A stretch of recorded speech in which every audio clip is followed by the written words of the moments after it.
श्री राम कृष्णाय नमः। मेरे प्यारे से भाइयों बहनों एवं साधक जनों संत जनों, आप सबों को योगेश्वर कन्हा चैनल पर हार्दिक अभिनंदन है। भाइयों, आप लोग सचमुच बहुत बड़े भाग्यवान हैं, इस प्रोग्राम पर उपस्थित हुए हैं और अपने बहुमूल्य समय का योगदान कर रहे हैं। भाइयों, आपसे एक नम्र निवेदन है कि भारत की संस्कृति और सभ्यता को उजागर करने की दिशा में इस सांस्कृतिक कार्यक्रम को सब्सक्राइब कर आप हमें कृतार्थ करेंगे। All my dear friends, brothers and sisters and respected intellectual persons, welcome to you, Yogeshwar Khanna.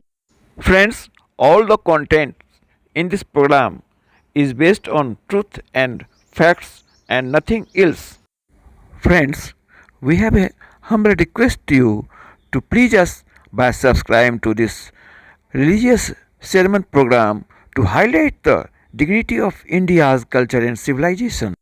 You guys are very lucky that you are interested in this program and are contributing your valuable time. भगवान के प्रिय भक्तजनों एवं सभी साथियों, इससे पूर्व मैंने इस चैनल के माध्यम से गीता ज्ञान रहस्य के अंतर्गत कृष्ण जी की कही हुई उन उपदेशों का वर्णन कर चुका हूँ जो अध्याय 6 के अंतर्गत श्लोक 1 और 2 में उन्होंने कहा है। तो आप यह जानिए कि इस अध्याय के तीसरे श्लोक के विषय को जानकर हमारे जीवन में क्या लाभ मिलने वाला है और इसमें भगवान अर्जुन को क्या समझा रहे हैं। आप जानते ही हैं कि यह गीता जो ज्ञान की गंगा है वह भगवान श्री कृष्ण जी के स्वयं मुखारबिंद से कहे गए हैं और अर्जुन जब युद्ध भूमि में किंकर्तव्य विमूढ़ हो गया, युद्ध करने से अपने को असमर्थ पा रहा था क्योंकि उसके समक्ष उसके सभी सगे संबंधी ही खड़े थे जो उन्हें प्यार और दुलार करते थे, उन्हीं के विरुद्ध आज उन्हें बाण उठाना पड़ रहा था। इस अवस्था में आकर श्री कृष्ण जी से कहते हैं कि हे केशव, मैं इन दादा को, ये गुरुजनों को कैसे मारूं। और भगवान श्री कृष्ण ने उन्हें समझाते हुए कर्तव्य कर्म क्या है और क्या नहीं है, इस बात की ही चर्चा मुख्यतः संपूर्ण गीता में है। गीता के 6वें अध्याय के अंतर्गत यह मन को कंट्रोल करने के लिए, मेडिटेशन के लिए खास कर जानना जरूरी है। अतः आप इस अध्याय में जानेंगे कि मन को हम कैसे बस में करें और इसे हमें जीवन में क्या लाभ मिलने वाला है। आप जानते हैं कि भगवान कह चुके हैं कि जिसने आश्रय और कर्म फलों में निष्प्रह रहकर उसकी आशा को त्याग कर करने योग्य जो धर्मगत उसे कर्तव्य कर्म है, जो ऐसा करता है वही योगी है, वही सन्यासी है। All my dear friends, brothers and sisters, welcome to Yogeshwar Kanha channel.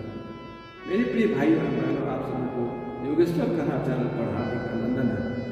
आज हम गीता के 6वें अध्याय के अंतर्गत तीसरे श्लोक के विषय में कहने जा रहे हैं कि इस श्लोक के अंतर्गत भगवान ने अर्जुन से क्या कहा और इसे जानकर हमें क्या लाभ मिल सकता है। तो सुने, दूसरे श्लोक में उन्होंने कह चुका है अर्जुन को, हे अर्जुन, जो संकल्पों को नहीं त्याग कर सकता वह योगी नहीं हो सकता। अब कहते हैं कि अगर जिसने संकल्प को त्याग दिया और योग की इच्छा रखते हैं, उनके विषय में अब चर्चा कर रहे हैं कि कौन संकल्प को त्याग कर सकता है और किसे योग की प्राप्ति होती है, उसका क्या कारण है, उसको यहाँ स्पष्ट कर रहे हैं। ऐसे कर रहे हैं, आरुढ़ छोड़ मुनेर योगम कर्म कारणम उच्यते योगारूढ़स्य तस्यैव शमः कारणम उच्यते। आरूढ़ मुनेर योगम कर्म कारणमुच्यते योगारूढ़स्य तस्यैव शमः कारणमुच्यते। जो व्यक्ति सभी संकल्पों को त्याग कर मुझको पाना चाहता है, ऐसे व्यक्तियों के लिए उन्होंने ही यहाँ शब्द व्यवहार किया है मुनेर।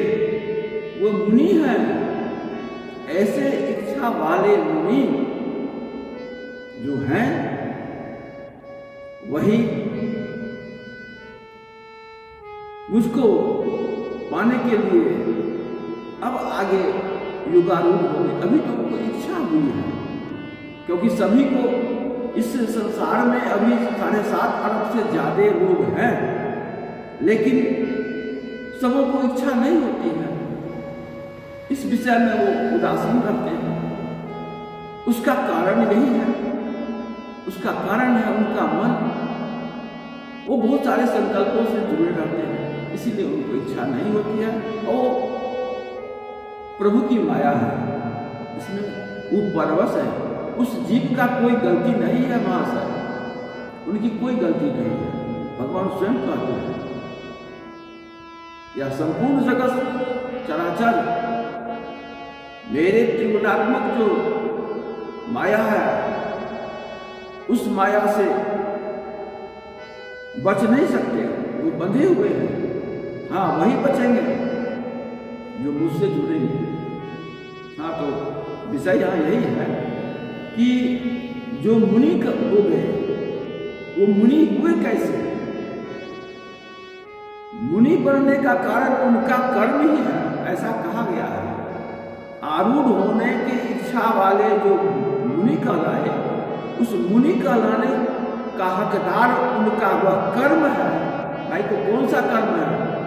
वो सभी कर्म नहीं करते हैं, कर्म सभी करते हैं, लेकिन किसी कर्म से वो अटैच नहीं है, सिर्फ कर दिए।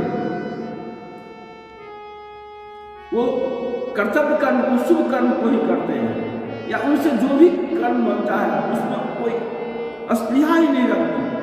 जब अस्पृहा ही नहीं है तो फिर गलत करने का कोई सवाल ही नहीं। गलत क्यों करेंगे? ऐसे कर्म करने वाले जो मुनि हैं, वे मुनि ही युगारूढ़ होने के योग्य है। आप और जब वो युगारूढ़ हो जाते हैं,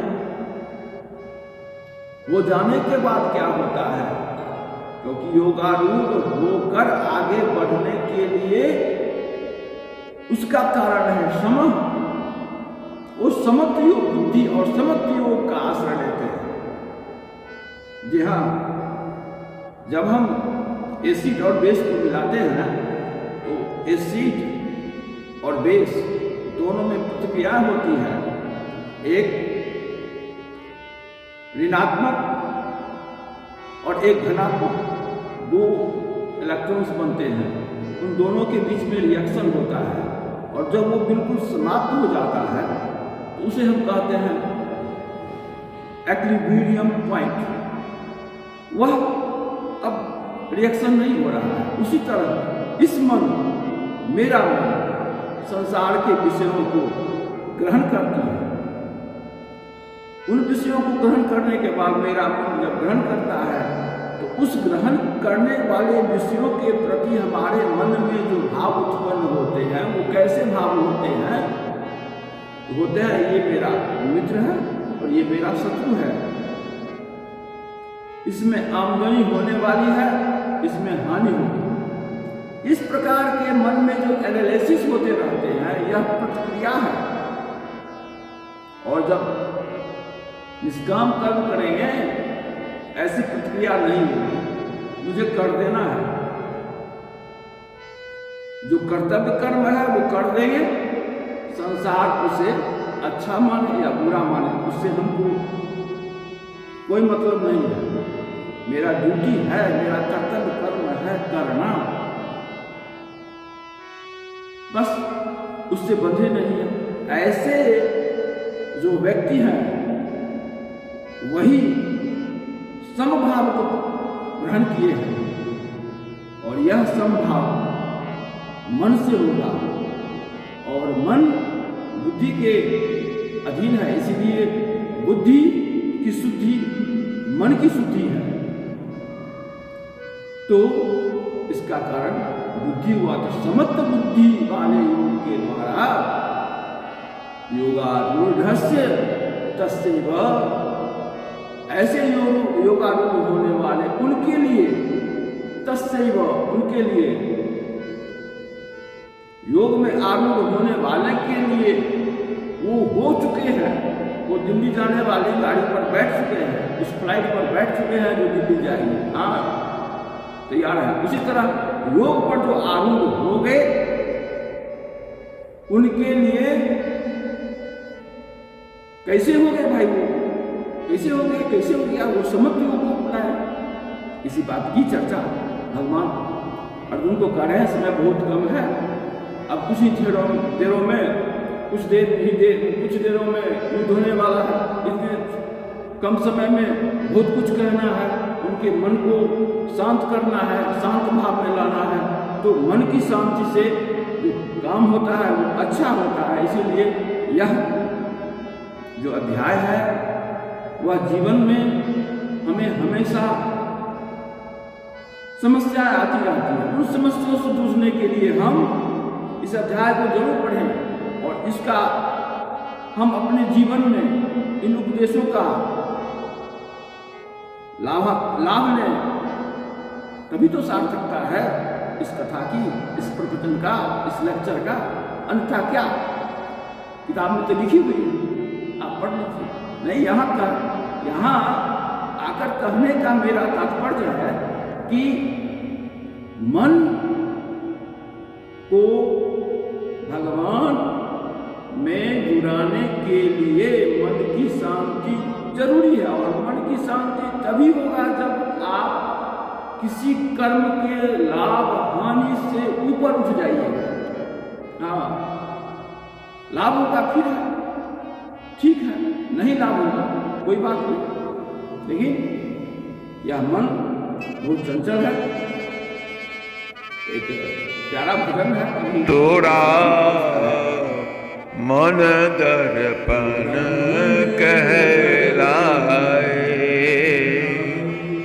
मन ही देवता मन ही ईश्वर, मन से बड़ा न कोई, मन ही देवता मन ही ईश्वर, मन से बड़ा न कोई।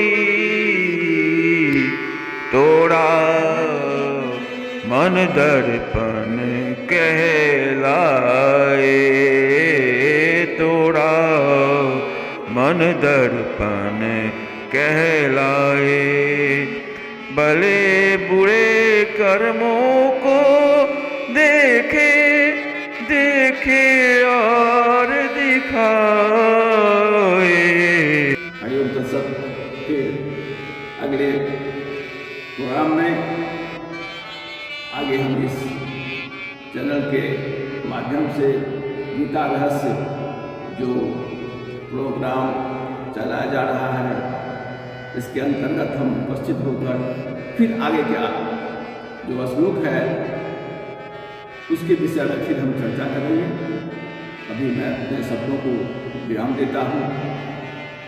आपकी सहानुभूति, आपका सहयोग ही हमारा सबसे बड़ा संबल है। आप इस चैनल पर, इस प्रोग्राम पर कमेंट्स और सुझाव देंगे, हम उसे सादर आमंत्रित करेंगे और आपको धन्यवाद देते हैं। All your comments and suggestion will be accepted by me for happiness and pleasure.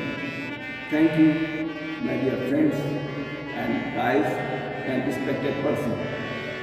Jai Krishna, Jai Bharat, Jai Krishna.